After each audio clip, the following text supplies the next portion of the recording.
بسم اللہ الرحمن الرحیم۔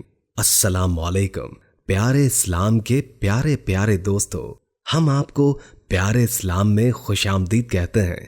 امید ہے کہ آپ سب ایمان اور تقوی کی بہترین حالت میں ہوں گے۔ آج ہم آپ کی خدمت میں ایمان کو تازہ کرنے والی ویڈیو لے کر آئے ہیں۔ یہ قصہ اورنگزیب اور اس کے استاد کے بارے میں ہے۔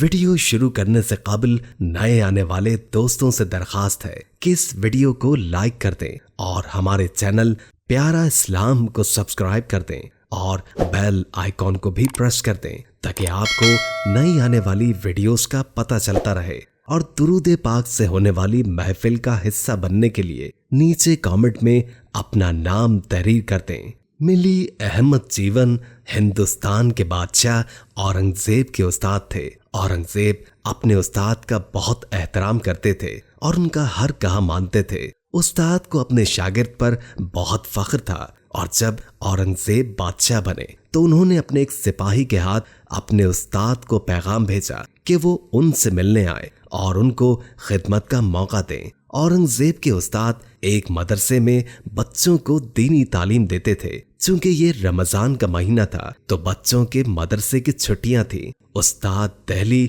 اورنگزیب سے ملنے آ گئے۔ اورنگزیب انہیں اپنے شاہی قلعے میں لے گئے۔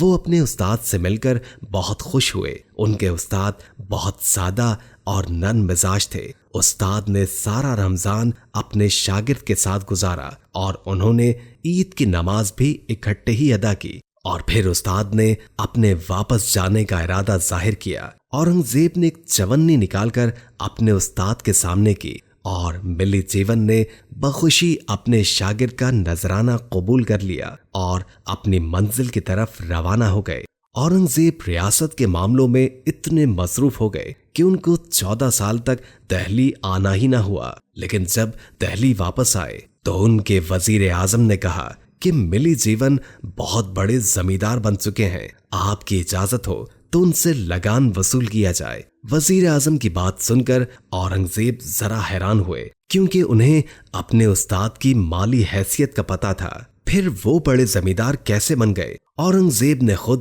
اپنے استاد سے ملنے کا فیصلہ کیا اور ان کو پیغام پہنچایا کہ وہ ان سے ملاقات کے طلبگار ہیں۔ ان کے استاد اس بار بھی رمضان کے مہینے میں ہی تشریف لائے۔ اورنگزیب نے ان کو بہت عزت سے اپنے پاس ٹھہرایا۔ اورنگزیب نے دیکھا کہ ان کے استاد کا حلیہ بالکل نہیں بدلا تھا، بالکل پہلے ہی جیسا سادہ تھا۔ ان کی شخصیت میں نرم مزاجی ویسے ہی تھی۔ اورنگزیب سے ہمت نہ ہوئی کہ وہ اپنے استاد سے زمینداری کا پوچھتے۔ ایک دن ملی صاحب نے خود ہی بات شروع کی اور کہا کہ جو آپ نے مجھے چونی دی تھی میرے لیے بہت بابرکت ثابت ہوئی۔ میں نے اس سے کپاس خرید کر کاشت کی اور چند سالوں میں ہی سینکڑوں سے لاکھوں ہو گئے۔ اورنگزیب اپنے استاد کی بات سن کر مسکرائے اور کہا کہ کیا آپ اس چونی کی کہانی سننا چاہیں گے؟ استاد نے کہا ہاں، کیوں نہیں۔ اورنگزیب نے اپنے ایک سیٹ کو بلایا۔ اورنگزیب کا روب ایسا تھا کہ وہ سیٹ ذرا ڈرا ڈرا سا لگ رہا تھا۔ وہ یہی سوچ رہا تھا کہ کہیں اس سے کوئی غلطی تو نہیں ہوئی۔ لیکن اورنگزیب نے سیٹ سے نرمی سے کہا کہ چاندنی چوک کے فلاں تاریخ کے کھاتے نکالو۔ سیٹ نے تیزی سے اپنے بادشاہ کے حکم کی تکمیل کی اور کھاتے لے جا کر اورنگزیب کے سامنے بیٹھ گیا۔ اورنگزیب نے کہا کہ مجھے خرچ کی تفصیل سناؤ۔ سیٹ نے خرچ کی تفصیل بیان کرنا شروع کی۔ بادشاہ اور استاد خاموشی سے بیٹھے سنتے رہے۔ اس تفصیل میں ایک چونی کا بھی ذکر ہوا، لیکن اس کے سامنے نام نہیں لکھا تھا کہ یہ کس کی چونی تھی۔ اورنگزیب نے سیٹ سے اس چونی کے بارے میں دریافت کیا۔ سیٹ نے کہا بادشاہ سلامت، اگر اجازت ہو تو ایک دکھ بھری داستان عرض کروں۔ بادشاہ نے کہا اجازت ہے۔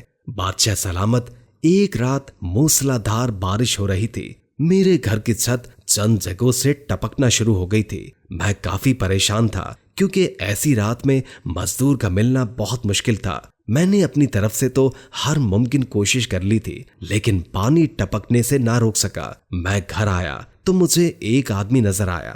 حلیے سے وہ مجھے مزدور لگ رہا تھا۔ میں نے اس سے پوچھا کہ کیا تم مزدوری کرو گے؟